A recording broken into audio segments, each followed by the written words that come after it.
Very good afternoon to all of you. I'm sure lunch must have been extremely rushed, and our apologies for that, but we do need to pack in a lot in this afternoon as well, so looking forward to the discussions. I think we had a wonderful luncheon talk from AkzoNobel from this afternoon, and it's great to be able to see how we can follow up on that and focus on the theme of this particular session, which is implementing sustainable development in business, a practitioner's perspective. And I think we have several experts with us from a range of sectors from whom we can look forward to hearing. And I just thought I would share a couple of my own thoughts on the session before inviting our first speaker, Mr. Chris Cook. But to me it seems that when we talk about bringing about sustainability and the role of business, there are multiple things that I think we have all discussed also. One is, of course, that business can take a number of steps within itself, which we have heard a lot about. From participating in the energy sector discussions internationally in several meetings in the last few weeks, one of the things that one recognizes is that while business is responding to several of the sustainability challenges that we are facing, whether it is energy security, whether it is climate security, or whether it is food related issues or water related issues, and there is a significant amount of progress to show, typically we find that when you add up all of these initiatives, it probably falls a little short of what it is that we need to be doing at a global level to keep planet Earth at a sustainable level. So it is obvious that business, apart from or beyond looking at what it can do itself, has to take a number of steps in its external environment as well. I mean, we heard a lot again from AkzoNobel about the supply chain and how they have engaged with the supply chain. But I think even going beyond that, and again drawing lessons from the energy industry, an industry that I am the most familiar with, I think there are a number of other things that need to be done. When we talk about expanding the role of renewable energy in total energy supply, or when we talk about increasing energy efficiency drastically in all economies, or when we talk about providing energy access to the millions who don't have access to energy, we are also talking about creating many new opportunities that may not be at the scale at which some of us in this room may be operating. And I think there is need for industry to also see how equity investments can be made in small new businesses, grow them over a period of time, and then of course there is no substitute for the large scale volume based operations that large industry can provide to be able to make the transformative differences that we are looking for in society. So there is also this particular role that I think falls upon particularly the more successful parts of industry to do. And the third part of it, of course, is partnerships with wider stakeholder groups. We heard again in the afternoon about the need to engage with local communities.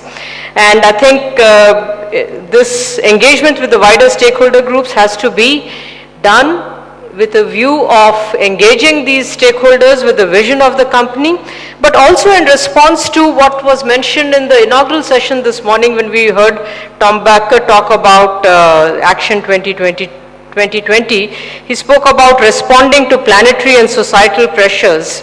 And I think that is again something that industry as a whole will have to engage with. It will require partnerships with governments, local governments, national governments. It will require partnerships with local communities, with NGOs, and all of these of course will have to be very purpose-based.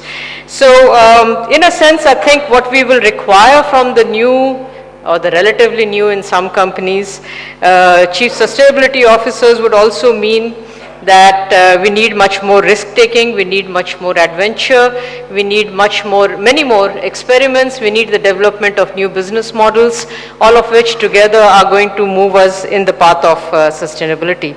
So the CSOs will have a huge responsibility on their shoulders. They will need to change a question that came from the floor, the mindsets, I think it was you who asked that question, of a very large number of people within organizations and outside the organizations. not an easy job to do. One of the most difficult things to achieve is to change behavior patterns and mindsets. They would need to win the trust and support of all stakeholders. They would, in a sense, be akin to what we see as the new regulatory institution in India. The independent regulators, whether they are for the telecom sector or electricity sector or some of the other sectors that are beginning to see the emergence of new independent regulators, I think the CSOs within their environment are akin to these regulators in the sense that they have to be able to balance a number of interests. Obviously, when we talk about sustainable development, and again a question that came from the floor, we are talking about environment and social issues, but definitely not at the cost of economic growth. So that balancing act does need to be undertaken, and I think the CSOs, people responsible for sustainability within companies would need to be able to maintain this balance. They would also in a sense have to play a role of undertaking strategic impact assessments from a sustainability perspective, of being evaluators and auditors all at the same time. Little complicated it sounds, but I think that's what sustainability is all about. They would need to argue, most importantly, for the long term, while not compromising on opportunities in the short term. That's another, very complex challenge that will have to be dealt with. And of course, they would need to be thought leaders. They would need to be motivating, inspirational, etc., etc. So a huge responsibility on the shoulders of those of us who have taken on the onus of moving the sustainability agenda within our organizations, and I think it will be wonderful to hear from a set of practitioners who have been doing precisely these from very different entry points, as you will see. So the first person that we will hear is Mr. Chris Cook, and I think he will also carry forward the discussions that we had in the luncheon session and possibly address some of the questions that were already coming up from the audience. So Chris, over to you. Thank you, Leena, and good afternoon, everyone. I'm not sure about the wisdom of appearing straight after lunch and straight after your boss, but we'll give it a go and see where we get to. You heard from Tom earlier how AkzoNobel is addressing sustainability and how it's seen as an integral way of the way that we do business. I've led the work in the decorative paints part of AkzoNobel for the last 3 years, and during that time we've made some significant improvements, particularly in our environmental impact, but also mainstreaming the way that we address some of the sustainability issues. But of course it's only the start. We know we've got a lot more to do. Now, I've been with AkzoNobel for over 20 years. I was with ICI before we were acquired. And my background is in a whole variety of different commercial roles. So when it comes to sustainability, I always feel slightly overawed by the sort of people that I end up sharing stages with, because I'm not an expert. I've sort of described myself as an enthusiastic amateur. When I first moved to the global role, I actually had a number of people contacted me and said, "Are you sure you know what you're doing, moving into a global sustainability role?" In fact, I was sent a cartoon, an American cartoon, which is still pinned above my desk today. How do you start? You start by being the director of something else and screwing it up. And actually, that's what people felt at the time. It was, sustainability is a fad, sustainability is a topic of the moment, and it certainly wasn't something that people felt deserved a seat at the top table. Now, in the last 3 years, I think that has started to change, but even so, I still see people questioning the value of this role and questioning why organisations need it, and really questioning the credibility of a Chief Sustainability Officer. So why, if we're talking about mainstreaming sustainability, do we need somebody who is actually going to be separate thinking about sustainability? It almost seems like it's the opposite. Well, for me, it's all about focus and change, because for me, the role of a Chief Sustainability Officer is actually driving a cultural change in the organisation. if we keep doing things the way that we've always done things, we will continue to keep getting the same result. And we know what that result is. Material shortages, either now or around the corner for many industries, energy security, energy costs, disruption in the supply chain, reputational damage. These are all things that companies are being faced with now. So actually we need to move our focus from the short term, as Leena says, to the longer term, and start to think differently within our businesses. And I think that need to think about the long term is something that many businesses really struggle with. I guess it's not surprising. Some studies indicate that some of the leading companies on the American Stock Exchange, over half their investors only stay with them for less than 2 years. So what chance the market actually rewarding long-term thinking? Well, I think we've seen that that's starting to change. We've seen other leading companies start to recognise this, and we've seen investors start to recognise it. And you can see it in the way that things like senior executive long-term incentives are starting to change. You can see that time horizon moving out maybe to 4 years now in terms of people being rewarded for the long-term success of their business. You've heard from Tom, we've linked it in AkzoNobel to the performance on the Dow Jones Sustainability Index. And that's not just about focusing the senior execs based on actually what hits their own pocket. It's also the criteria that is involved in that assessment in itself drives the company to be more long-term. You're being demanded to have long-term policies, plans and targets. So not just actually the individual executive incentive, but the long-term nature of the thinking comes through that link to the Dow Jones as well. Now, alongside that constant battle to get people to think about the long term is for the CSO to convince each function in the business to get on board with this strategy and this need to think differently. And actually really embedding it in day-to-day processes. And I think until you get to that stage, you really haven't embedded it. If the guy at the top walks away, actually that just drifts away very quickly. So how do you ensure that each area of the business is actually with you on that journey and really thinking about it and internalising it? Well, I've found I've actually had to learn a different language. I've had to learn the language of each of the functions and think about their drivers and their needs to accomplish what I need to as a sustainability manager. And more often than not, it is not about telling people that we're trying to save the planet. So if I'm talking to finance, I talk about the costs that can be saved by using less energy, less raw materials, by saving waste, by actually getting other people to pay you for waste for their raw material instead of you paying to take it away. I talk about the margins that are there to be had from products that do the same thing for our customers. If I'm talking to supply chain, I talk about operational efficiency, I talk about yield loss, I talk about drop size and logistical efficiencies.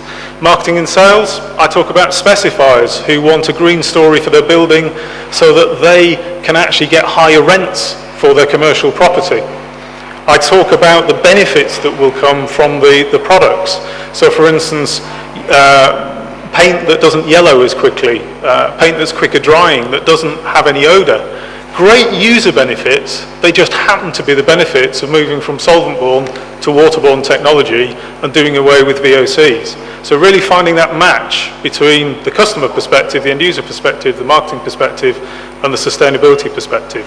And actually it's giving our commercial teams where the commercial competitive edge is in this.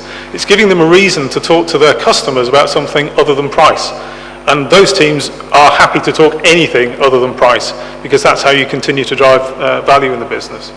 If it's R&D, I talk about innovation. I talk about breakthrough research into new areas. I talk about legislation that will constrain us, that we need clever chemistry to really break through. I make the scientists the heroes, and they really respond to that. They can see how that drives activity and it sparks creativity. And HR, well, sustainability is the one part of our strategy that everybody in our business every day can do something. There is nothing else in our strategy that whether you go in the factory, whether you're in a finance department, whether you're in a store, you can really touch in the same way. It might only be putting the coffee cup in the right recycling bin or turning the lights off after the meeting, but those small steps are all about helping people engage with your overall business strategy. And those small steps add up to something much greater, of course. And if people feel engaged with your strategy, there is plenty of evidence that says companies with more engaged workforces are more successful companies. So the HR guys are very keen to get on board with this as well. And notice that all those levers are about having a more successful business. There's a real economic imperative in everything that we're doing here. It's not just about doing the right things for the environment, doing the right things for society. It's also understanding that this is about keeping the business successful in the long term too. Now, all of these functional players are critical to get on board to move the business truly towards a sustainable model. But a key role of the CSO is also to help join the dots. And joining the dots not just across the functions, but also telling the stories about what we're already doing in the business and bringing that to life in an engaging way. And I think we really underestimated this in the early days. But what we've seen is by sharing these stories around the business, again, it drives pride into the organisation, but it also starts to get people copying ideas around the world and building on those ideas. And that's that bottom-up process that Tom was talking about earlier, meeting the top-down policies. And a big part of this, of course, is just normalising this as part of day-to-day business. If we're all talking the same language on a regular basis, it doesn't become something different, it becomes one and the same. And driving this through processes is not about adding another load of processes to drive the sustainability agenda, it's finding ways within your existing processes.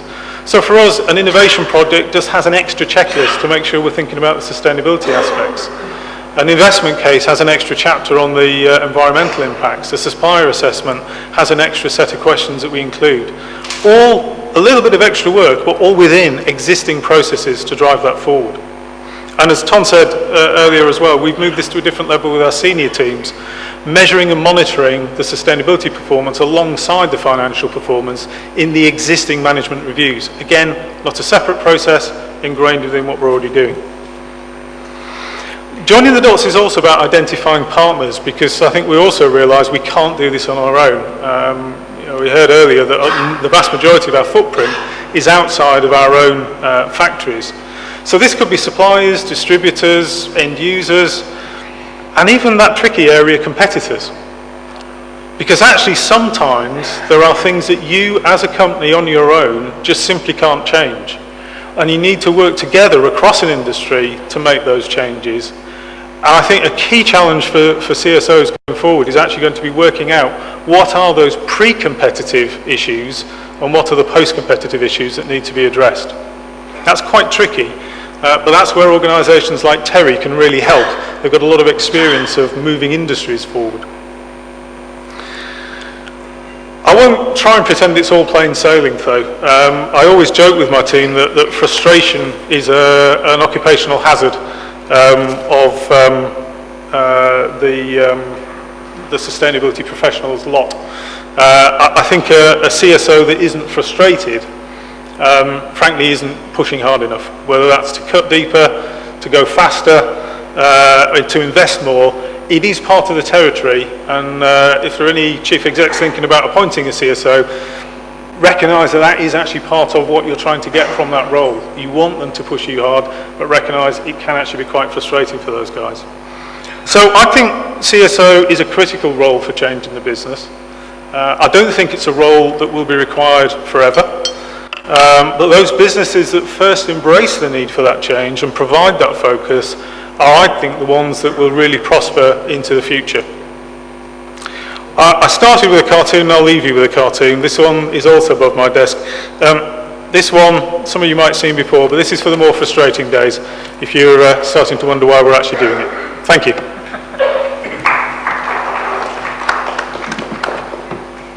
Thank you very much.